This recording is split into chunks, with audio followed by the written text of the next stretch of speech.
This happened 4 years ago, when my boyfriend and I were still sort of fresh into our relationship. My sister had recommended me a snorkeling trip for a fun thing to do with him. It was this quarry surrounded by campground and filled with this crystal clear water. It's pretty well known for its diving. There's apparently a helicopter and a school bus at the bottom that people dive down to see sometimes. My boyfriend and I decided to go camping for the night, and while we were checking in separately, both of us got a bad feeling about the place, but had kept it to ourselves until after we left. So, at first it was a really good time. We snorkeled in the shallowish area of the quarry, and although the depth of the water was a bit uncanny, I still enjoyed myself. The water is 65 feet deep, so once you swim out of the shallow area, it immediately drops off into this pitch black, bottomless void. This trip actually helped me realize that I'm sort of terrified of water. Besides the dark, deep water while you were swimming, there's something very scary about a lake that's just perfectly still.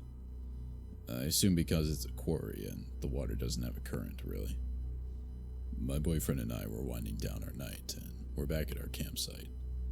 We're camping in a grassy patch down a hill from the road. Our tent is pitched in a wooded area that our campsite is extended to, and just across the green is a campsite that looks well lived in, but the neighbors were out.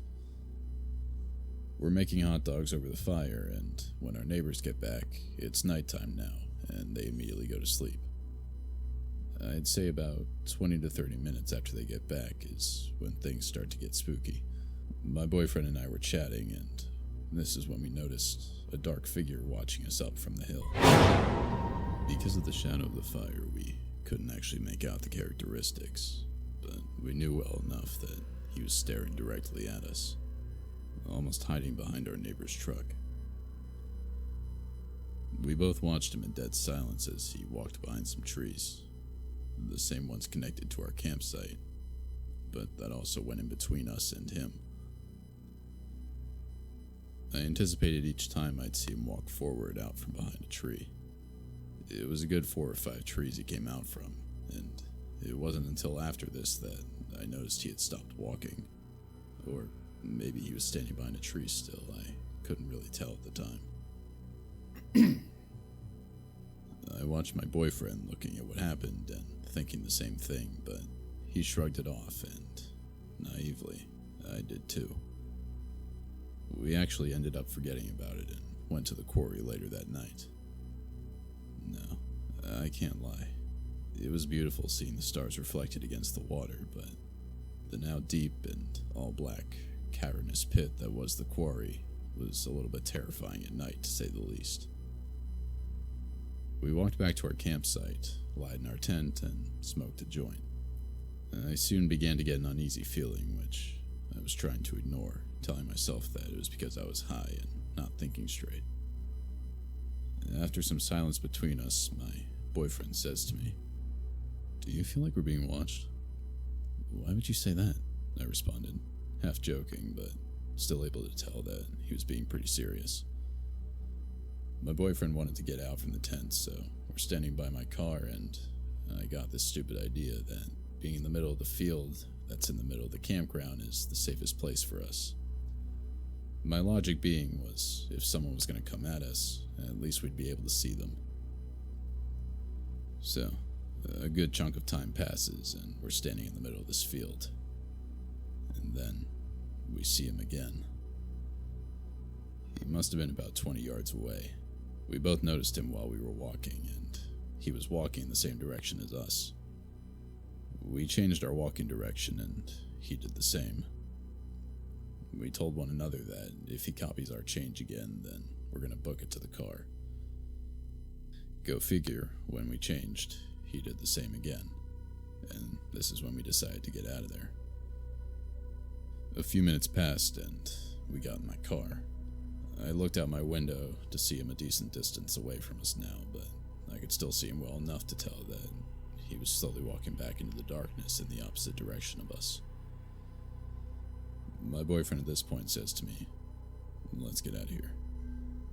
I agreed, but all our camping gear was outside, so we quietly got our stuff together, trying not to freak each other out. Now, I would have to say the weirdest part of the story is what came next. The headlights on my car just suddenly stopped working, and there was this weird fog over my windshield that we couldn't wipe off no matter what we did. With few options left, we decided that we'd chance it and drive out of the woods with only my low beams on and this strange fog covering my windshield.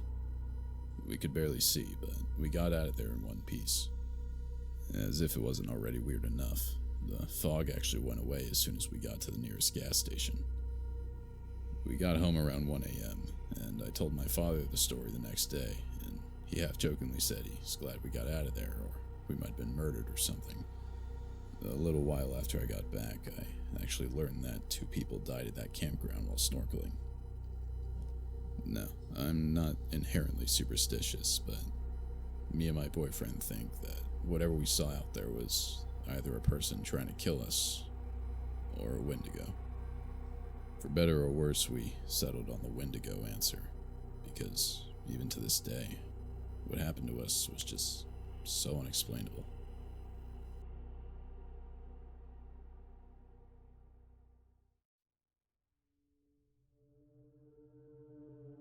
Back in 2011, I was within a circle of friends that made it a tradition to go camping at a certain spot every May.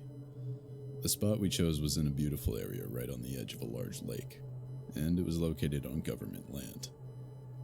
The lake itself had a dam on it, so during May, the water levels were always low, if not completely empty, making it possible to walk across it. People were allowed to camp there as long as they weren't causing trouble or making a mess, and it was generally a good time for everyone. The spots themselves were spaced far enough that you could have your own privacy, but not far enough that you couldn't meet other people. In this particular year, our spot was in the middle of a small hill, with one campsite below us and one above us. The first night of our trip happened without incident. During the second day, the people staying at the site below us had moved in. We didn't think much of them, and continued drinking throughout the day and into the night. At about around midnight, the people at the campsite below us were really out of control. They were yelling and screaming, and their music had gotten extremely loud. So, our friend Ben went down to ask them if they could turn it down. He was promptly punched in the face, and he came back to inform us that he was 90% sure that they were on drugs. After that, the vibe wasn't as relaxed, and we were all somewhat on edge. I was feeling really tired, so I just decided to go to bed. Some of my friends were still awake, including Ben, and one couple, Lily and Derek, that were visiting another campsite we had made friends with that day. I could hear that the campsite below was still blasting their music and partying pretty hard, but I just tried to ignore it and go to sleep.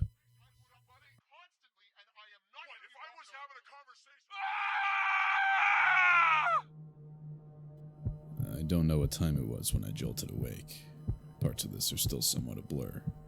All I know is that I sat straight up as soon as I heard the screaming and yelling coming from outside my tent. I quickly ran outside to find our campsite in chaos. One of my friends was clutching their chest. People were running around, screaming to call 911, and I was quickly informed of what happened. Apparently, not long after I had gone to bed, the people camping at the site below us decided they weren't finished talking to Ben, and on their way up, they had encountered Lily and Derek walking back. Now, Derek and Ben are about the same height, and they have the same color hair, so they assumed that Derek was Ben and bottled both him and Lily over the head with a full glass bottle. I don't know if it was the same guys that showed up at our campsite, but I was told that everyone else was sitting around the fire when 2 or 3 huge guys appeared from the darkness and walked over to them. One had a paring knife, and the others had butcher's knives in their hands. Ben saw the knives and got up to talk to them, and barely spoke a word before the guy with the paring knife stabbed him in the chest. At the same time, some people from the campsite above had seen the guys coming in and came down to help. One of the guys, Tim, was coming down the hill when the guy with the butcher's knife ran up to him and stabbed him in the stomach. From there, sheer panic ensued. People called 911, but the ambulance was over half an hour away. This is where I came out of the tent. Tim's wound was bleeding profusely, and he was losing blood way too quickly. His friends ended up putting him in the back of his car and speeding off to meet the ambulance halfway. Ben was also bleeding, but this wound wasn't as deep as Tim's, and we were able to keep him calm until the ambulance arrived. The guys with the knives ran off into the darkness, back to their campsite, and took off in their Land Rover. My boyfriend at the time and I had gotten into his car and drove to the entrance to try and flag down the policemen on their way to the scene. Once they arrived, we were informed to stay in the car, as they had released a canine search unit to hunt down the people who stabbed our friends. By the end of the night, they had arrested the men. They had tried to flee by driving their vehicle across the lake bed, where they got stuck in a muddy section of the lake. They were on a concoction of several drugs, as we assumed. Luckily, both Tim and Ben survived, although Tim did lose a lot of blood and it took him a few weeks to recover from his wounds. Derek and Lily had huge bumps on their heads, and possibly one person had a concussion, but I can't quite remember. It was definitely the scariest thing that I've ever experienced, and a few of us had to testify against those guys in court. I've attached an online article about it if you're interested in reading.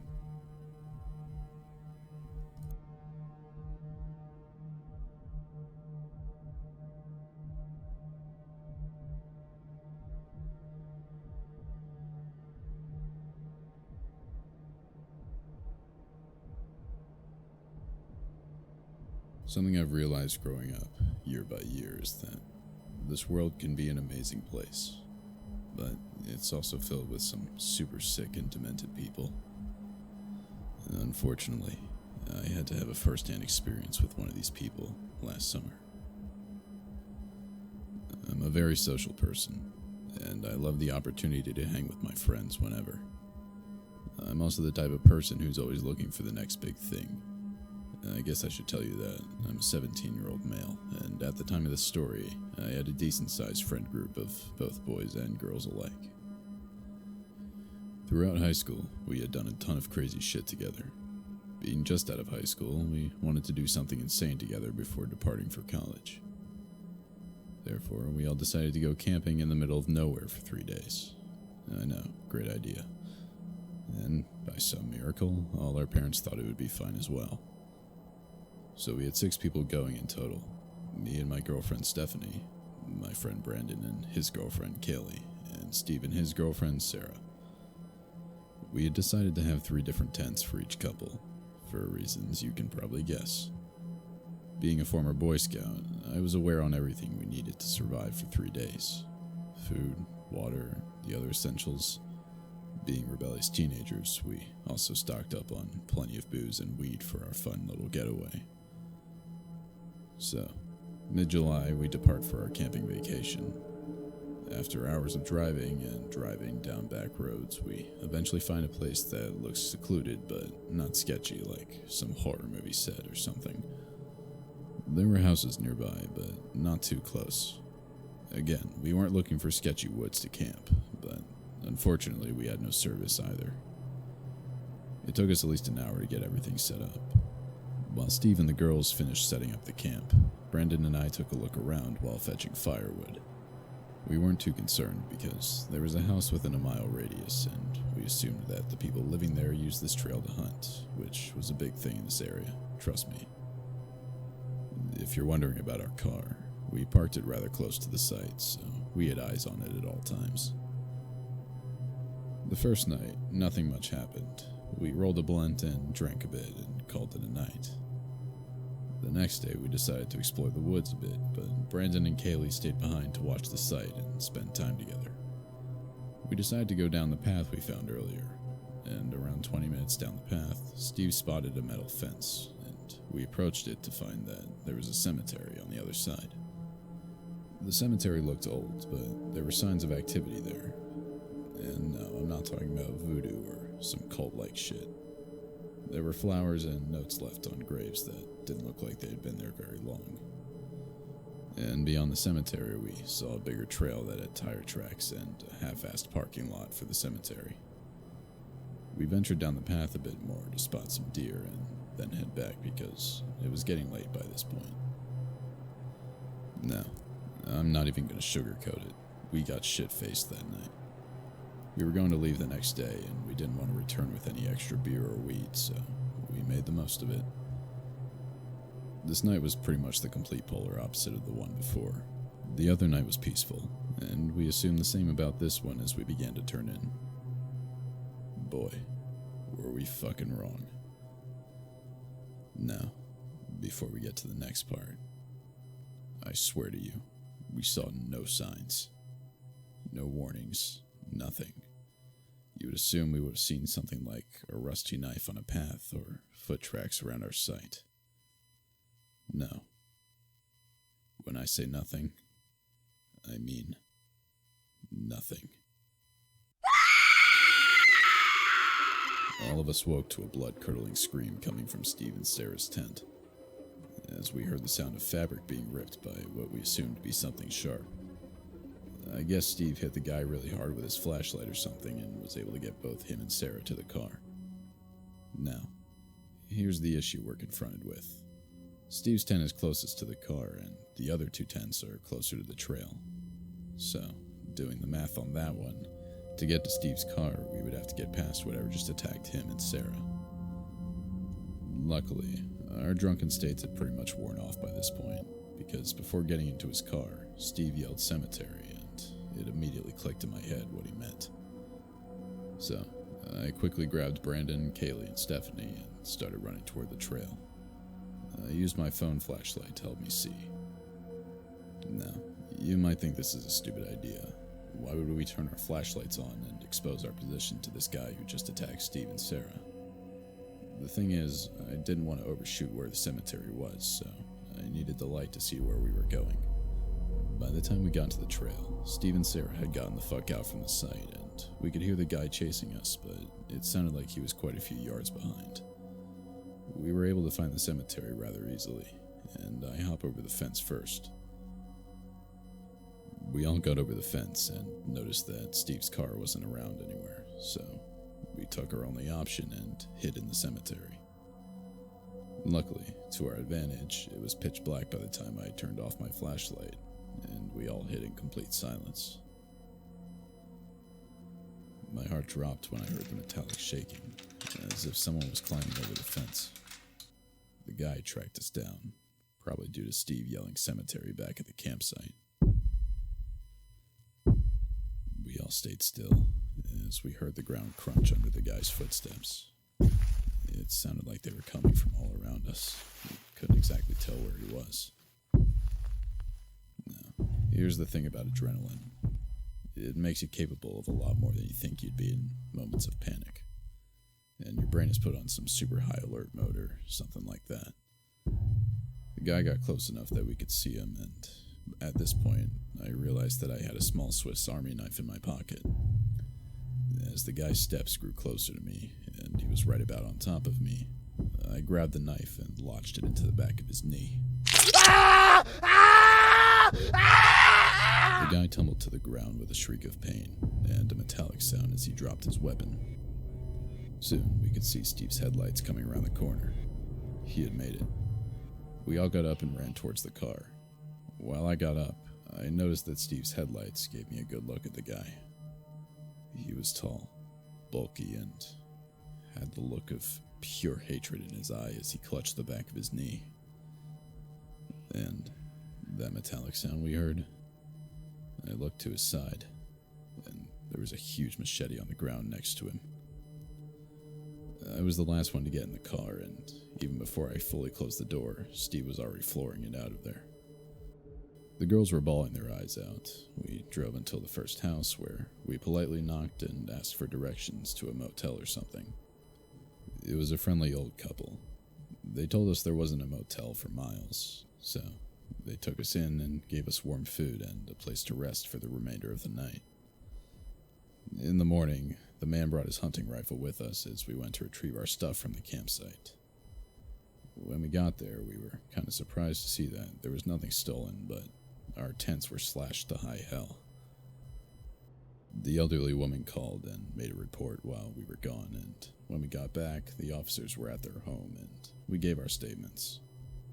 As you can imagine, the officers said that there wasn't enough evidence to find the guy, but they promised a search. We headed home later that day. No one said a word. I think we were all processing what just happened to us.